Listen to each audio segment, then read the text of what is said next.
കറങ്ങാൻ പോകുമ്പോ ആരെ കൊണ്ടുപോകണം? നിങ്ങളെന്താ വെടി കൊണ്ടതുപോലെ ഇരിക്കണേ? ചങ്ങാതി, കറങ്ങാൻ പോകുമ്പോ ആരെ കൊണ്ടുപോകണം? ഭാര്യയും കൊണ്ടുപോകണം, മക്കളെയും കൊണ്ടുപോകണം. ചുമ്മാതെ പോകരുത്, അതെവിടെ പോയാലും. അപ്പൊ അതെങ്ങനെ ഇവളെയും കൊണ്ട് പോയിട്ട് കാര്യമുണ്ടോ ഉസ്താദെ?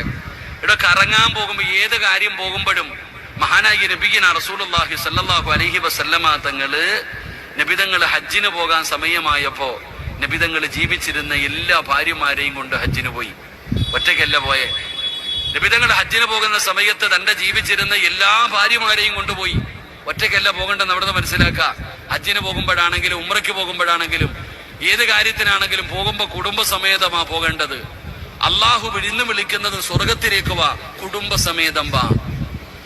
അള്ളാഹു വിളിക്കുന്നത് സ്വർഗത്തിലേക്കും വാ, കുടുംബസമേതം വാ. അതുകൊണ്ട് എന്റെ പ്രിയപ്പെട്ടവരെ, നമ്മൾ കുടുംബത്തിലെ ഭാര്യയെ കൊണ്ടുപോകില്ല. ഭാര്യയെ കൊണ്ടുപോയാൽ പറ്റത്തില്ലല്ലോ, കറങ്ങാൻ പറ്റത്തില്ലല്ലോ, അടിച്ചു വിളിക്കാൻ പറ്റത്തില്ലല്ലോ. അപ്പൊ പിന്നെ കൂട്ടുകാരൻ അവനാകുമ്പോ എന്തിനും കൂട്ടാം. അള്ളാഹു നമ്മളെ കാത്തിരക്ഷിക്കുമാറാകട്ടെ. ആമീൻ പറ. അള്ളാഹു കാത്തിരക്ഷിക്കുമാറാകട്ടെ. എന്റെ ഭാര്യ ഈ വയത് കേൾക്കുന്നുണ്ടെങ്കിൽ ഓള് ചോദിക്കും, ഇക്ക ഉംറയ്ക്ക് പോയപ്പോ എന്നെ കൊണ്ടുപോകുന്നില്ലല്ലോ, ഒറ്റയ്ക്കല്ലേ പോകുന്നതെന്ന്. ഞാൻ പറഞ്ഞത് അങ്ങനെ ചോദിക്കുന്നില്ല. ഞാൻ പറഞ്ഞത് എന്റെ പ്രിയപ്പെട്ടവരെ